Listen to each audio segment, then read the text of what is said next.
On the table between us today, we have this really fascinating and arguably slightly intimidating stack of sources. Quite a pile, yeah. It really is. I mean, if you were standing right here in the studio with us, looking Yeah. at this desk, you would see a very distinct dividing line. A literal line down the middle. Right, exactly.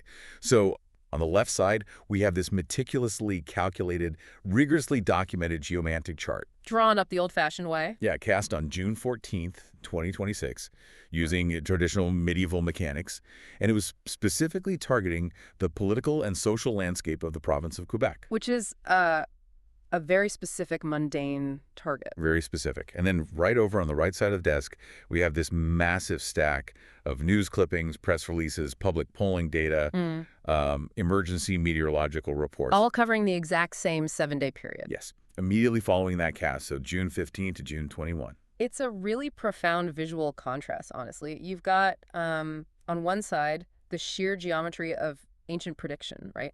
Parchment, ink, odd and even points. Yeah. And then on the other side, just the messy, chaotic, often deeply painful reality of modern governance and human crisis. Exactly. And our mission for this deep dive today is to bridge that gap. We are doing a rigorous retrospective validation. We are keeping score. We are absolutely keeping score. Because, you hear a lot of claims about divinatory accuracy out there. People love to hop on social media and say, like, oh, I read the signs or I saw what was coming. But they very rarely show their math. Right. Never. And when they do, it's usually so vague that you could drive a truck through the predictions. Yeah, generic claims that could apply to almost anything. Exactly. But today, we are keeping a strict scorecard. We're going to put the traditional tools, and I am talking about the 12 astrological houses, the 16 geomantic figures, the way of points, and those incredibly complex astro-geomantic overlays. The Gerard of Sabinetta material, yeah. Right. All of it, under an absolute microscope. We want to see exactly where the ancient mechanics absolutely nailed it, and just as importantly, where they missed the mark or just fell completely silent. And I think we really need to be clear with everyone listening. This is not a session about theoretical divination. We're not speaking in hypotheticals here. No crystal ball gazing. Right. We are not discussing what might happen in the future. We are conducting a forensic autopsy of a specific, real-world, mundane weekly reading against a closed, strictly documented historical week. So pull up a chair, because the news this particular week in Quebec was, frankly, a total pressure cooker. Oh, it was intense. But before we get to the headlines, before we talk about, the floods and the scandals, we need to establish the ground rules of the chart itself. The architecture. Right. Because if you are listening and you've dabbled in tarot or personal astrology, you are probably used to reading for an individual person.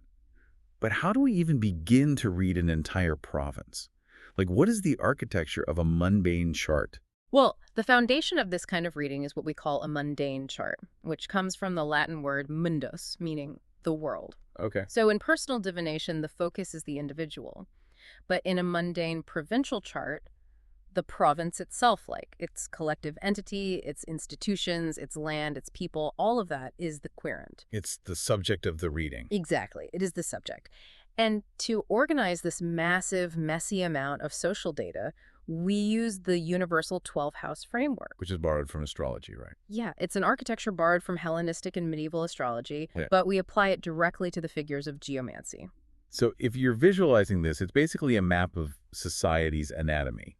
We are taking the entire concept of Quebec and slicing it into 12 distinct sectors of public life. Precisely. And the definitions of these houses in a mundane context, they are very specific. They differ a bit from personal astrology. How so? Well, the first house represents the province as a whole. Its character, the general state of the population, its public mood, its vitality. The vibe of the province, Exactly. The vibe. And then the 10th house, sitting at the very top of the chart, that is the executive government. So in this case, the premier and her cabinet. Right. Visible authority. Power. And what about the physical foundation of the province? The actual ground? That is the 4th house. Yeah. The land itself, the soil, housing, agriculture, the weather, and just the foundational roots of the society. Okay, that makes sense. Then you have the 6th house.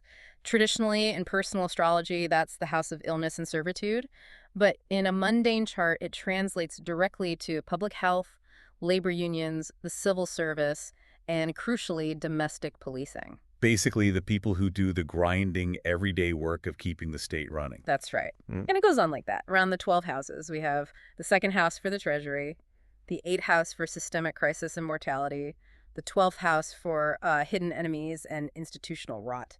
Institutional rot, wow. And so into these 12 houses, the geomancer casts the 16 figures. Let's actually pause there for a second because I want to make sure everyone listening has a clear picture of what these figures actually are. It's important to visualize, yeah. Because if you've never looked at a geomantic shield, it's not like astrology where you have a little symbol of a bull or, a pair of scales. No, not at all. It is fundamentally binary and structural. Mm, The 16 geomantic figures are formed by 4 horizontal lines, okay. and each line has either 1 point, which is considered odd and active, or 2 points, which is even and passive. Odd is active, even is passive. Got it. And these 4 lines correspond to the elements from top to bottom. So you have fire, air, water, and earth. It honestly looks a bit like medieval binary code. That is a perfect analogy. It is a base 2 mathematical system. Wow. The combination of these active and passive elemental lines creates 16 distinct figures. And each one has a specific temperament, a planetary ruler, and a narrative meaning. Okay, so it's a very structured data set. Extremely. But crucially, a geomantic chart is not just a static snapshot of 12 houses. It has an embedded narrative engine. An engine. Yeah, it culminates in what we call the terminal figures.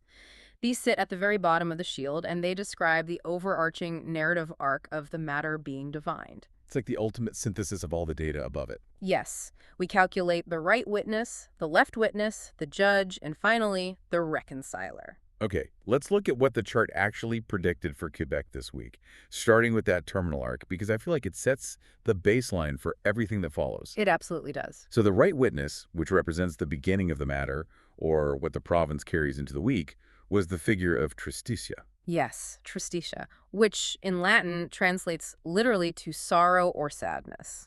Not a great start. No. Mechanically, it is a figure with 2 points in fire, 2 in air, 2 in water, and 1 in earth. So it's very bottom heavy. Overwhelmingly so. It is passive, heavy, and sinking.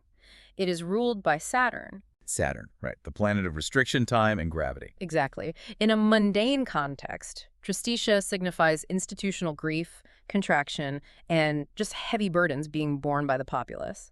So the chart essentially predicted that Quebec would open the week burdened by prior heavy baggage. Yes. It wasn't starting with a clean slate at all. It was starting in a state of, institutional depression. The system was already exhausted. That's the baseline. Then we move across to the left witness. Which represents the unfolding of the week, right? Correct. This is the how of the situation. Yeah. How does the province process that initial grief? And the figure generated here was Albus. Albus. Yes, Albus, the white one. Mechanically, it is the inverse of tristitia in a lot of ways. It represents clarity, wisdom, and discernment. Okay, so a shift in tone. Yeah, it is an air and water figure, so it's fluid, but highly intellectual, ruled by Mercury. So the chart stated unequivocally that the week would unfold not through chaotic inspiration, not through passionate riots or anything like that, but through careful, clear, process-oriented discernment. Like investigations and paperwork. Exactly. It suggested a week dominated by documentation, investigation, and bringing things into the light. Which leads us to the judge. This is the synthesis of the right and left witnesses. Yeah. It is the ultimate verdict of the week. The big conclusion. Right. And here is where it gets really interesting, where the chart almost feels like it is throwing a curveball, honestly, because the judge was Fortuna Major, greater fortune. This is a massive structurally significant figure. Really? Oh, absolutely. Fortuna Major is fire and earth, ruled by the sun.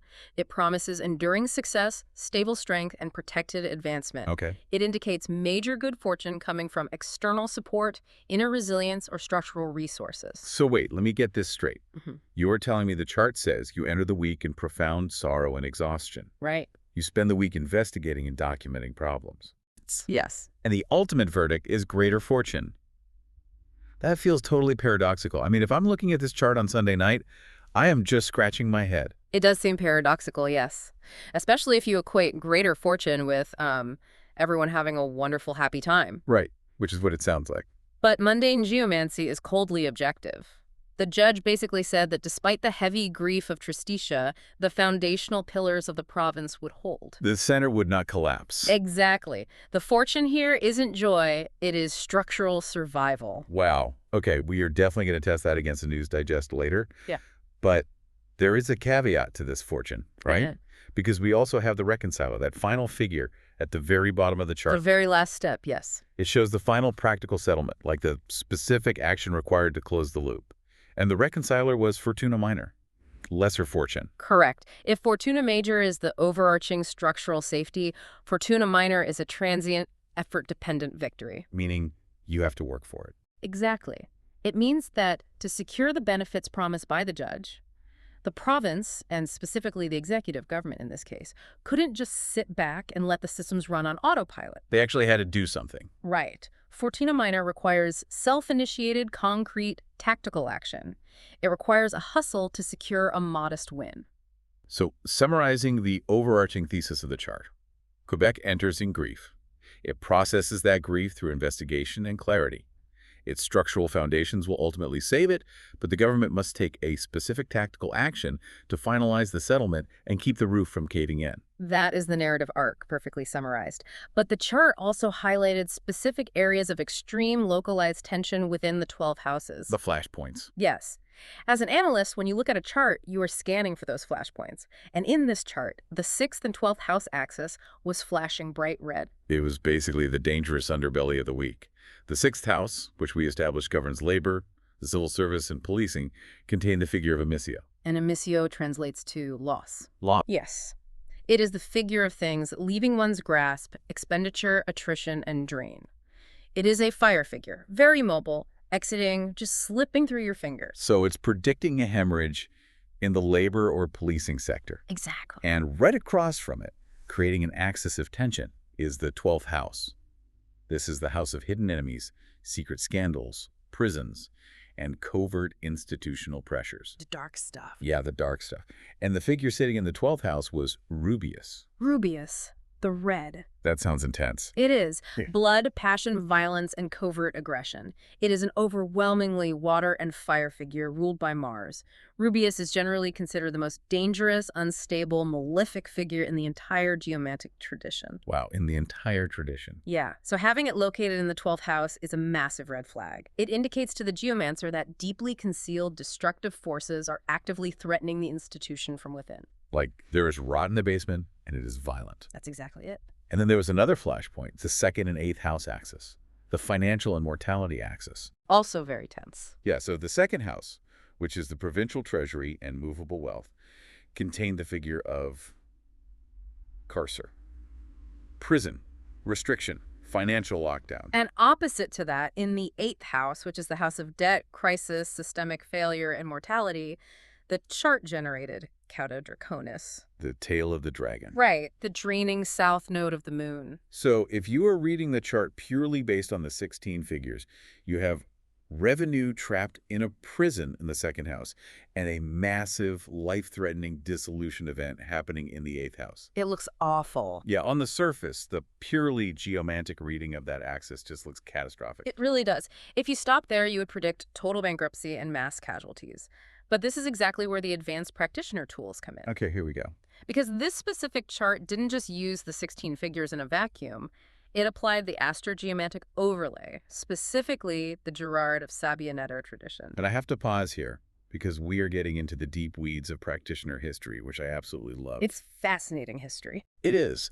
In a lot of older texts, and frankly on a lot of current blogs, you will see this technique referred to as the Girard di Cremona method. Yes, that is a very common historical misattribution. And the scholar Stephen Skinner has extensively corrected this in his work, Geomancy in Theory and Practice. Right.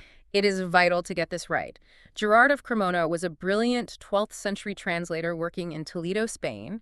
He was translating Arabic texts on astrology, alchemy, and astronomy into Latin. He's actually famous for translating Ptolemy's Almagest. Right. A towering figure in the transmission of knowledge. A legend. But the specific method we are using here, which mathematically generates a zodiacal sign and a planetary placement for every single house based on the geomantic figure in the ascendant, that is properly linked to Girard of Sabianetto. A 13th century astronomer and astrologer. Exactly. Sabianetto worked deeply on astrometeorology and the integration of planetary dignities into geomantic shields. So how does this Sabianetta overlay actually work in practice? Like, for the listener Mhm. trying to visualize this, we aren't just saying, oh, Amicio is ruled by Venus. Yeah. It is way more complex than that, Oh, way right? much more complex. The technique looks at the first figure in the first house, the ascendant. Okay. Based on that figure, it locks in a specific degree of a zodiacal sign to the first house. Then, following the traditional order of the zodiac, it maps the remaining 11 signs around the 12 houses. So now every house has a sign. Right. And once the houses have their signs, you look at the planetary rulers of the specific geomantic figures that fell into those houses, and you place those planets into the zodiacal signs that now govern those houses. Whoa. So it creates a massive overlay matrix. You aren't just reading a geomantic figure anymore. You are reading a planet inside a zodiacal sign, located inside an astrological house, and it's intrinsically tied to the original geomantic figure. Exactly. It's incredibly layered. And the results of this overlay for this specific Quebec chart were honestly mind-blowing. It completely changes the interpretation of the flashpoints.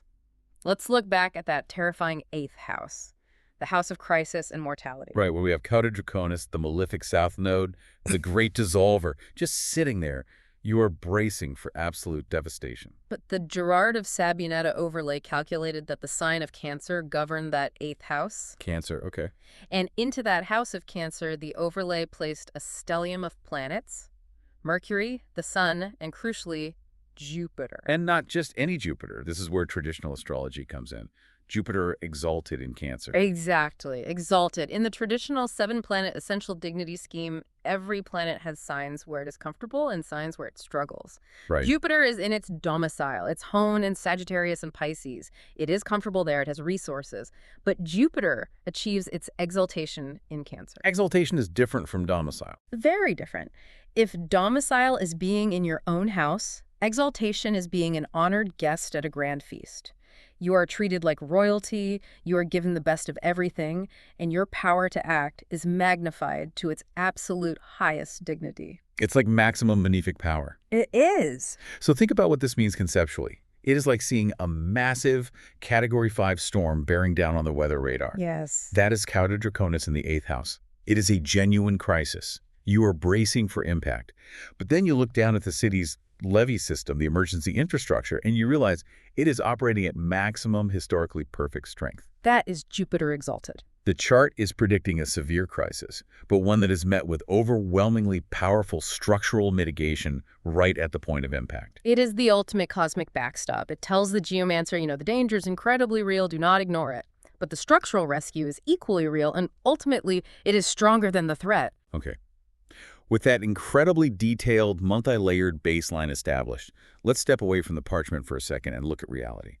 What actually happened in Quebec during the week of June 15 to June 21st, 2026? Well, to properly set the scene for the listener, we have to understand the political context. Right. This wasn't a sleepy week in August. This was a week of distinct, multi-sector, institutional threshold events, and it was all unfolding just 4 months ahead of an October 5th provincial election. So the political stakes for the governing party, the CAQ, were at their absolute maximum. Yes. Every single crisis was magnified by the looming ballot box. Let's start with what the chart flagged as the underbelly, that 6th and 12th house axis, the labor, policing, and hidden rod axis. The reality hit with a massive shock to the SPVM, the Montreal Police Service. They were rocked by a staggering racism scandal localized at Station 39 in Montreal Nord. And we need to understand the history of Montreal Nord.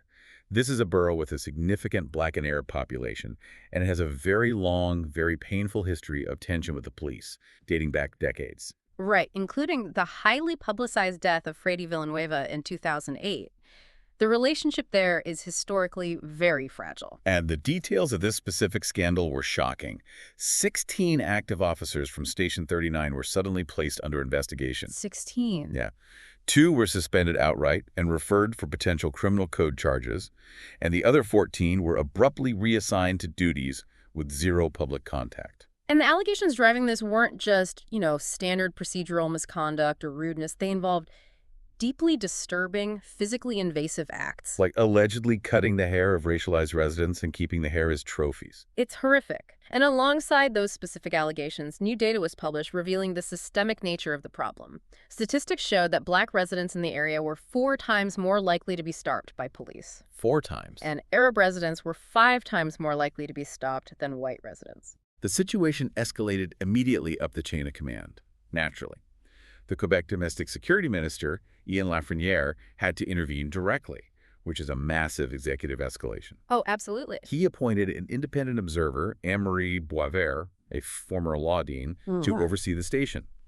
Simultaneously, the Quebec Police Ethics Commissioner opened a formal independent file, and a civil rights group, the Red Coalition, filed a massive public interest complaint with the Human Rights Commission. The whole institutional architecture of accountability was just forced into high gear. So that is the policing crisis. Hold that in your mind while we pivot to the fourth house themes, the land, the soil, and housing. The reality here was a triple threat that just completely overwhelmed the sector. Yeah, first, a massive exclusive data investigation published by Radio Canada revealed that nearly 25,000 apartments on the island of Montreal were currently sitting vacant. And the methodology they used is crucial here.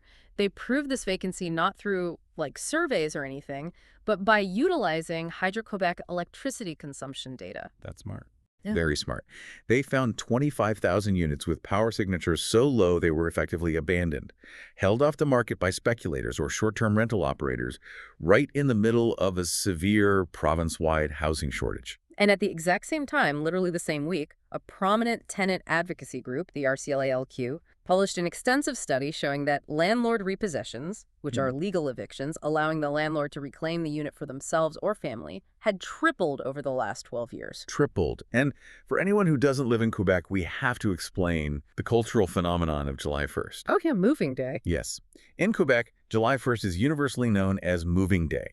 Historically, an overwhelming majority of residential leases expire and begin on this exact date. It is chaos. The entire province essentially plays musical chairs with apartments on the exact same day. Exactly. And if you do not have a lease secured by July 1st, you are literally on the street.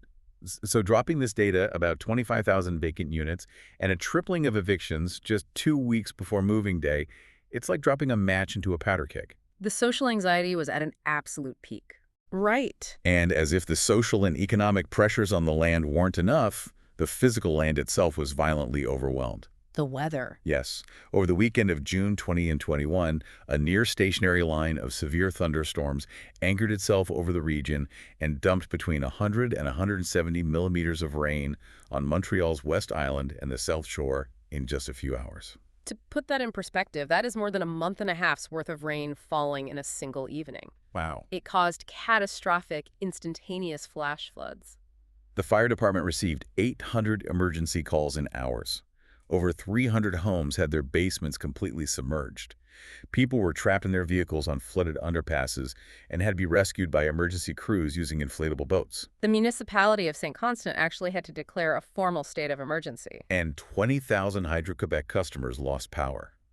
The physical infrastructure simply could not swallow the water. And while all of this is happening on the ground, the police scandal, the housing panic, the floods, the economic and electoral landscape, which corresponds to the first and second house themes, was basically bleeding out. Yeah. Let's look at the executive top of the ticket. CAQ Premier Christine Frechette, the leader of the governing party, saw her personal satisfaction rating plummet from 47% to 38% in a single month, according to a newly released Leisure poll. That is a 9-point drop. In political terms, especially 4 months before an election, that is a free fall. And economically, the news was grim. BCE, the parent company of Bell Canada and a massive, historically significant employer in Quebec, announced 690 job cuts across various departments, affecting both unionized and non-unionized workers. And to top off all that misery, a fiscal scandal erupted. Former Premier François Legault publicly engaged in a bitter contestation of a recent Auditor General report. Right. This report showed that roughly $700 million in public funds were functionally lost. They were directed as investments into various battery sector and green tech companies that had subsequently gone bankrupt. Quebec had staked a massive part of its economic future on becoming a hub for the electric vehicle supply chain. So finding out that nearly $750 million of that investment was trapped in bankruptcy proceedings, it's a staggering blow to the provincial treasury.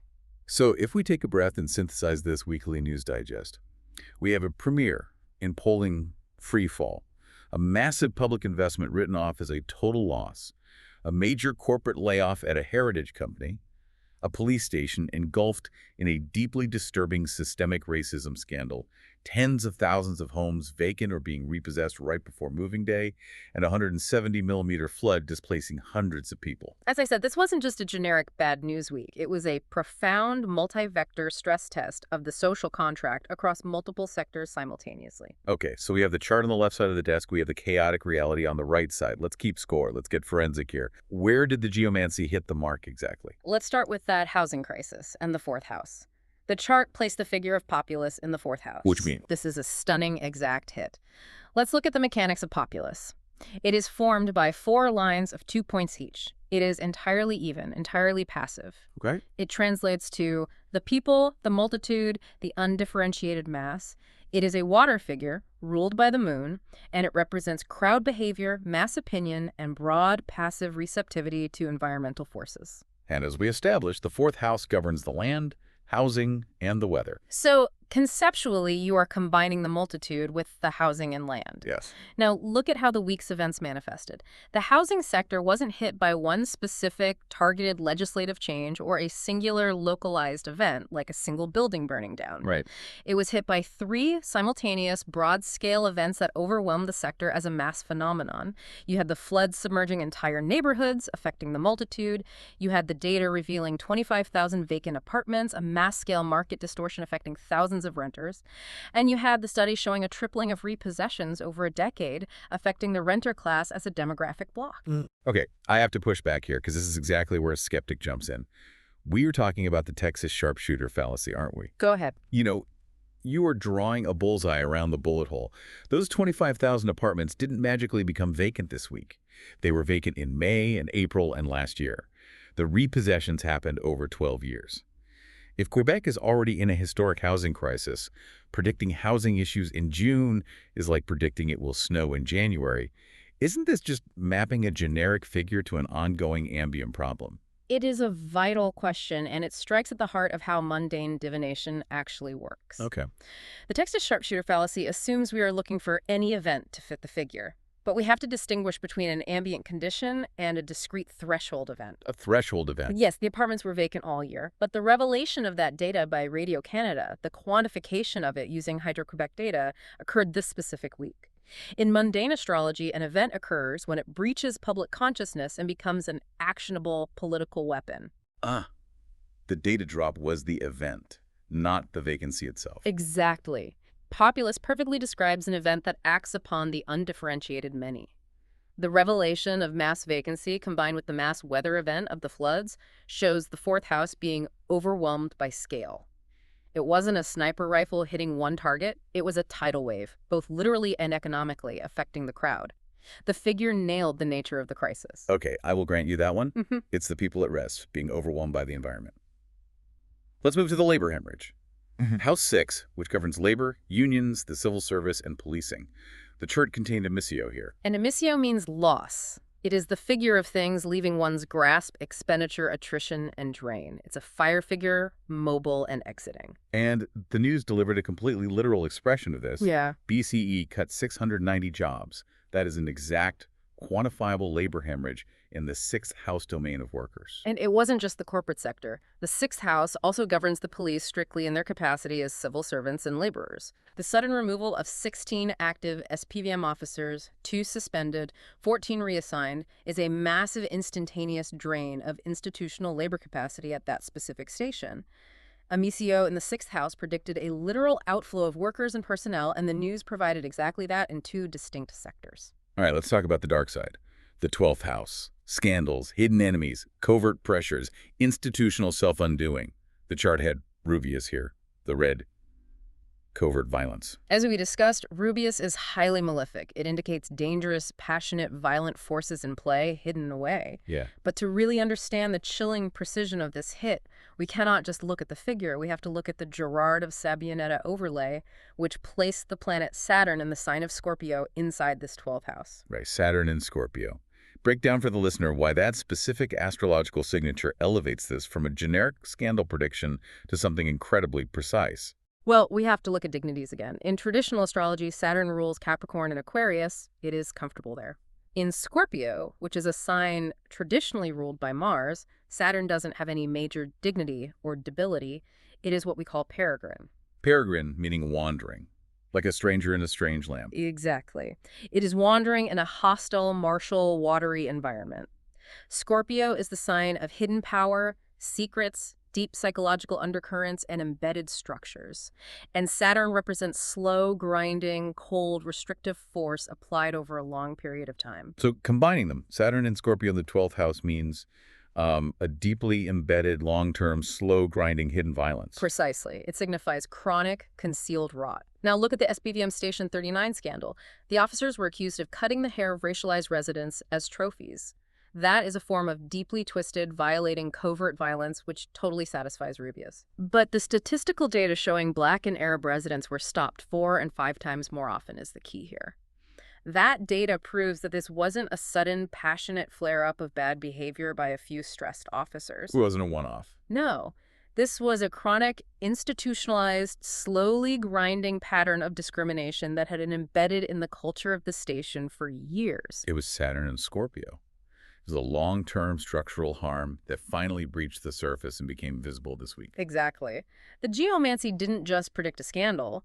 The astrological overlay predicted the exact timeline and nature of the scandal. It told us, this is old rot, not new fire. This is the power of layering the astrological dignities over the geomantic figures. Wow. The figure tells you what is happening. The planet and sign tell you how and for how long it has been happening. That is genuinely incredible. Let's look at another layer, the way of points.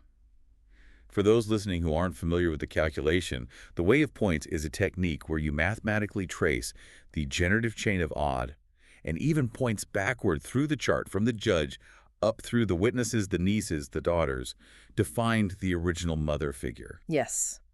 It is designed to find the hidden root cause of the entire reading. I really like your analogy for this from earlier. It's like finding patient zero in an outbreak. Exactly. It's a mathematical breadcrumb trail to the source of the infection. In this chart, the way of points terminated in House 3 and House 4. And House 3 is the domain of media, journalism, communications, transit, and roads. House 4, as we established, is land and housing. The figure located in House 3 was Caput Draconis, the head of the dragon. Which is an ascending, initiating figure. It represents new beginnings, growth, intake, and things entering the system. So synthesize that. The chart says the root cause, the generative engine of this week's political pressure, originates from a new ascending initiative in the media regarding housing. And what happened? Radio Canada drops this massive, unprecedented data investigation proving 25,000 apartments are vacant. What I find conceptually brilliant about this hit is the distinction between the media reporting the news and the media generating the news. Oh, absolutely. The Radio Canada investigation wasn't a press conference reacting to a political announcement. By taking the initiative to use Hydro-Quebec data to quantify speculative vacancy, the journalists actually created a new political front. They introduced entirely new information into the ecosystem that forced the executive government to react. Caput Draconis is the ascending node. It is the intake valve. It brings things in. Yes. The way of points correctly identified that the media didn't just cover the crisis this week. They were the catalyst that manufactured the political pressure around it. It's the difference between a mirror reflecting an event and a laser burning a hole in something. The media acted as a laser this week. That's a great way to put it. All right, we have our exact hits. Those are the ones that line up cleanly. But geomancy, like any complex analytical system, isn't always that literal. Sometimes it speaks in metaphors or describes the quality of a situation rather than an acute event. Let's move into the messy middle, the partial hits and the ambiguous correspondences. A great example of this is the second house governing the provincial treasury, movable wealth, and the budget. The figure generated here was carcer. Carcer. Prison, restriction, lockdown, binding. And crucially, the chart also showed that the part of spirit was located in this second house. Okay, for the listeners who only use the part of fortune in their astrology, remind us how we even calculate the part of spirit in a geomantic chart and what it actually means. Well, in traditional astrology, the part of spirit is calculated using the ascendant, sun, and moon, usually reversing the formula used for the part of fortune depending on day or night. Right. But in geomancy, we find it by mathematically summing up all the points in the first 12 houses and dividing by 12. The remainder directs you to the house containing the part of spirit. And conceptually, Conceptually, while the part of fortune represents material rescue and physical well-being, the part of spirit represents the deeper intention, the animating purpose, and the inner will of the querent. so in a mundane chart, it is the province's ambition, its intended trajectory. Yes. So look at the second house. The province's inner will, its grand ambition, which is the part of spirit, is trapped in a financial lockdown, which is carcer. Okay. How does that map to the news? We look at former Premier Legault violently contesting the Auditor General's report. The report confirmed that $700 million in public funds were invested in battery sector companies that subsequently went bankrupt. Quebec desperately wanted to be a global leader in the EV supply chain. That was their grand intention, their part of spirit. But that intention is now literally imprisoned by Carcer in the financial reality of failed, bankrupt investments. The money is locked away in bankruptcy proceedings. It is gone, unable to be deployed for new initiatives. Wow. The current government is fiscally trapped by the structural failures of the past administration's ambition. It is a profound conceptual hit. It perfectly describes the fiscal reality of the province. However, analytically, we must classify it as a partial hit. Why is that? Because the bankruptcy itself, the actual loss of the money, didn't happen this week. What happened this week was the political argument over an Auditor General's report about the past. The carcer was pre-existing. The news just highlighted the bars of the cage. Right. It's the echo of the prison door slamming shut rather than the door locking today. Let's look at another nuanced one. House 10, the executive government, the premier's office. The chart had caput draconis here, another ascending, growing, positive figure. And it had the part of fortune, which indicates where material rescue or relief will come from. Now, if you just looked at the underlying geomantic figures, caput draconis and the part of fortune and the house of the premier, you would assume Premier Frechette had a brilliant, triumphant week. You would expect massive new initiatives, rising popularity, a total victory. But her polling collapsed from 47% to 38%. She was bleeding political capital. How do we reconcile this apparent contradiction? We go back to the Girard overlay. The overlay placed the moon in Virgo in the 10th house. Exactly. The moon in Virgo is peregrine. It has no essential dignity.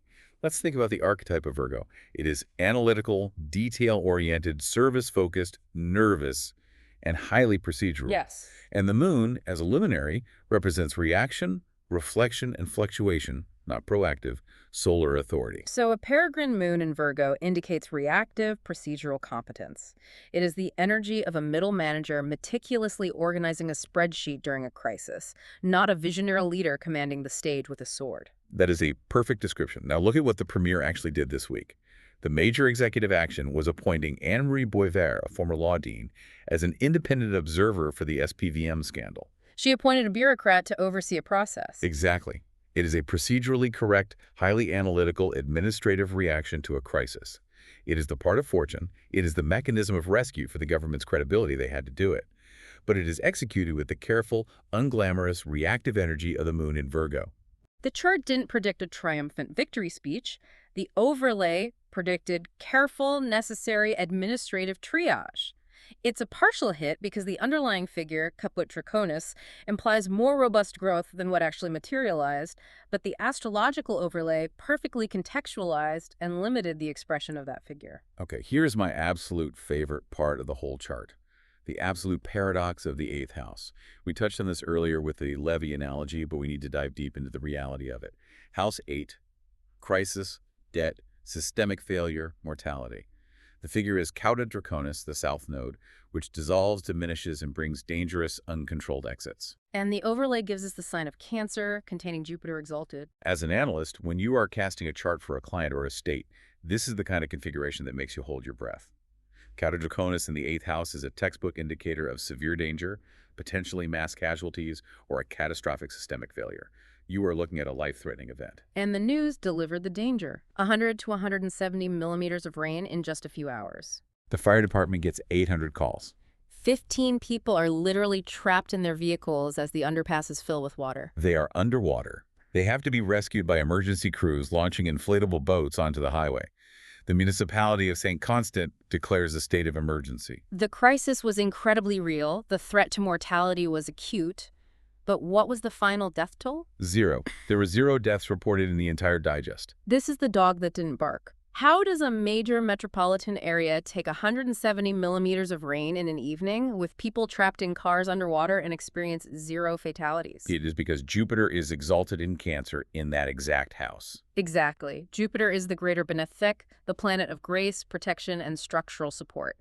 In Cancer, a water sign, it is at its absolute maximum power to protect life and provide rescue from the water. It is the ultimate cosmic backstop activating at the exact moment of crisis. The chart predicted that the crisis would be severe, that's Cauda Draconis, but that the mitigating forces, like the emergency responders, the boats, the dispatchers, the underlying infrastructure of rescue, would operate at peak, historically perfect efficiency Jupiter exalted, right at the point of maximum danger. Wow. We classify it as a partial hit in our rigorous scoring because the primary geomantic figure predicted a worse outcome than reality delivered. But when read alongside the Astro-geomantic overlay, it is perhaps the most accurate, nuanced, and profound prediction in the entire reading. It proves that you can't just read the doom and gloom in a chart. You have to look for the rescue. You have to look at the dignities. All right, we've talked about the exact hits. We've explored the complex partial hits. Let's turn the microscope on the misses. Where did the chart just fail to line up with the news digest? We look to the silent sectors. The chart generated Fortuna Minor in the 5th house, which governs morale, children, the birth rate, entertainment, and sport. And it generated Conjunctio in the 11th house, which governs the legislature, political allies, and policy agendas. And if you read the weekly news digest, from front to back, there is absolutely no discrete event reported for either of these sectors. No major cultural festivals or sporting events made the headlines. No significant bills were passed in the National Assembly. No alliances were forged or broken. It's just crickets. From a rigorous analytical standpoint, we have to classify these houses as no data. The chart generated specific figures for these sectors, but reality did not provide a corresponding headline event to validate them. See, this raises a massive practitioner-level question for me, and I want to press you on this. Sure. If I'm your client and I pay you to cast a mundane chart and you say, keep a close eye on the 11th house this week, something is happening with your allies, and then the week passes and absolutely nothing happens. Yeah. How do you distinguish between a silent house and just a flat-out wrong prediction? It's tough. When a house goes quiet like that, is it a failure of the chart? Or is it a feature of reality? Does geomancy demand that every single house perform a specific visible action every single week? That is an excellent, challenging question, and it is the source of a lot of anxiety for forecasters. The short answer is no, it does not demand an event. A disciplined geomancer accepts silence in a house. Okay. The Universal Geomancy Primer explicitly warns against overreading or forcing a narrative where none exists just to satisfy the chart. Think about society as an organism. Not every organ is in crisis or doing something historic every 7 days. Sometimes the legislature is just doing boring committee work. Sometimes the sports teams are just practicing. Exactly. However, we can look deeper to understand the condition of the silence. Look at the Girard overlay for the 5th house, the morale house. It placed Mars in Aries there. Mars is in its domicile, its home sign. It is incredibly strong. Right. This suggests a highly combative, aggressive, martial ambient energy in the public mood. And we definitely saw that ambient energy reflected in the leisure poll, where the electorate is clearly angry and the premier's numbers are tanking. The mood was undeniably martial. Yes. The condition of the house was accurate. But trying to force a specific, discrete news story like a riot at a hockey game onto the 5th house just to validate the figure of Fortuna Minor would be a desperate overread. That makes sense. An honest validation requires us to admit when the data simply isn't there to confirm a specific structural event, even if the ambient astrology feels correct. Fair enough. I appreciate the intellectual honesty there. Let's pull back from the individual houses and look at the macro view. We've dissected the anatomy. Let's look at what the judge and reconciler ultimately said about the week. Did the overarching narrative arc that we discussed at the beginning hold true? Let's review the terminal sequence. The right witness, representing the entry into the week, was tristitia, grief, exhaustion, and contraction. And looking at the timeline, this is totally validated. The Legault battery scandal report, the $700 million loss, was actually tabled the week before on June 10th. The baggage was already there. Exactly. The Leger poll, showing the 9-point drop, was conducted in the field between June 12th and 15th, capturing a public mood that was already souring before this specific week even officially began. The repossession study covered 12 years of accumulating loss. Quebec genuinely entered the week dragged down by heavy baggage. The grief was pre-existing. Then we have the left witness, the unfolding process of the week, which was Albus. Clarity, discernment, investigation, the illuminating white light. Again, validated by the methodology of the week. The entire week's crises were processed not through violence, but through investigation. Yes. The Radio Canada data journalists using electricity metrics to find the 25,000 vacant apartments. The Ethics Commissioner opening a formal documented file on the police, the Civil Rights Group filing a meticulous complaint with the Human Rights Commission. It wasn't a week of fiery riots in the streets, it was a week of illumination, of documenting the rot of Albus. Which brings us to the judge. The ultimate synthesis. Fortuna major. Greater fortune. Okay, here's the ultimate challenge to the chart. I'm looking at a news digest with a devastating police racism scandal. Catastrophic floods displacing families, plunging poll numbers for the government, major corporate layoffs, and a terrifying housing crisis. I know where you're going with this. How can you look at that reality and say the ultimate verdict is greater fortune? It feels insensitive. It feels completely disconnected from the pain of the populace. It feels wrong if you are reading the chart emotionally, expecting Fortuna major to mean joy. But we must read it structurally. In mundane astrology, Fortuna major represents structural resilience. It means the foundations hold. It means the system does not undergo a catastrophic collapse. Let's test that resilience against the reality of the crises. During the floods, the physical infrastructure took a massive, punishing hit. But the emergency response architecture, the dispatchers, the fire department handled 800 calls effectively.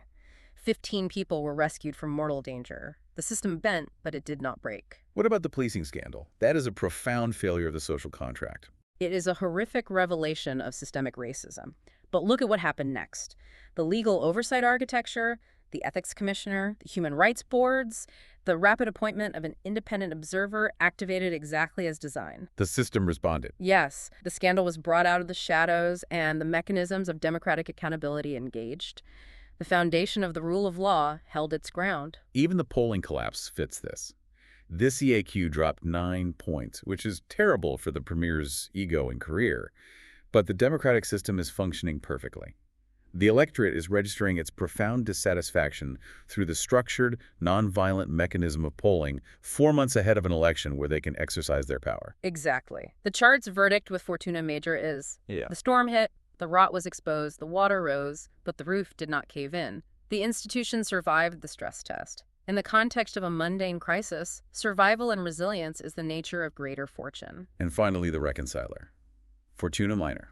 Lesser fortune, requiring a modest, self-initiated action to close the loop. The chart stated that to get out of this week intact, the government couldn't just rely on the emergency responders and the ethics boards to operate on autopilot. The executive had to do something. They had to take a specific, tactical, administrative step. And Minister Lafreniere appointing Anne-Marie Boisvert as the independent observer for the SPVM was exactly that action. It was a modest, practical, administrative victory born of self-effort. It was proactive. It didn't solve systemic racism overnight, didn't magically build 25,000 houses, but it was the necessary, self-initiated step to secure the settlement of the week and satisfy the public demand for action. It perfectly satisfies the mechanical demand of the reconciler figure. So let's step back and look at the final scorecard for this deep dive. Out of 12 houses, we have 6 exact, strong hits that align cleanly with the news. We have the triple housing crisis in the 4th, the literal labor drain in the 6th, the deeply embedded covert rot in the 12th, the media acting as the catalyst in the 3rd, the electoral flux in the 1st, and the legal convergence in the 9th. That's half the chart right there. We have 3 partial hits where the conceptual resonance was incredibly strong, but the acute event was nuanced by the astrological overlay. And we have 2 houses with no data where the chart remains silent. If you work in the realm of mundane forecasting, attempting to predict complex social, meteorological, and political events, this is a staggeringly high hit rate. It is a profound validation of the utility of these traditional frameworks when they are applied rigorously and systematically. And what truly blows my mind, what I think is the biggest takeaway from this entire exercise, is the absolute necessity of the layers. The overlays are essential. If you only looked at the basic 16 geomantic figures, if you just read a blog post about Counted Draconis in the 8th house, you would have predicted mass casualties from those floods. And you would have been entirely wrong. It was only by doing the hard math, by applying the advanced Girard of Sabianetta overlay, identifying Jupiter exalted in Cancer, acting as the ultimate mitigating force, that the precise reality of the week became visible. Massive crisis, but zero fatalities. It shows that reality is complex, and the divinatory tools must be equally layered to capture it accurately. Yes. This has been an incredible deep dive. It really reframes how you look at the weekly news cycle. It's not just a random sequence of bad events happening one after another. There are underlying structures, generative root causes, and deep systems of resilience at play beneath the headlines. It reminds us that society is an organism. It has stress points, it has hidden chronic illnesses, but it also has profound immune responses and deep structural strength. I want to leave you, the listener, with a thought to mull over as you go about your week. We spent this entire session looking at the institutional chart of Quebec. We've talked about premiers and police and 170 millimeters of rain. But I want you to scale this down. Bring it home. Think about your own life. Think about your own personal architecture, your own institutional structures, your family, your career, your community network, your mental health. When the literal or metaphorical floods come, when the pressure mounts and the hidden rot in your own life suddenly surfaces, what represents your Fortuna Major? What holds you up? Exactly. What are the foundational pillars that hold up the roof when the daily news cycle of your life turns against you? It is a vital question to ask yourself. Because as the rigorous math of this chart suggests, true fortune isn't the magical absence of crisis. No, it isn't. True fortune is having systems built well enough to survive one. Thank you for joining us at the table for this deep dive into the architecture of prediction. Keep your eyes open, keep your charts ready, and we will see you next time.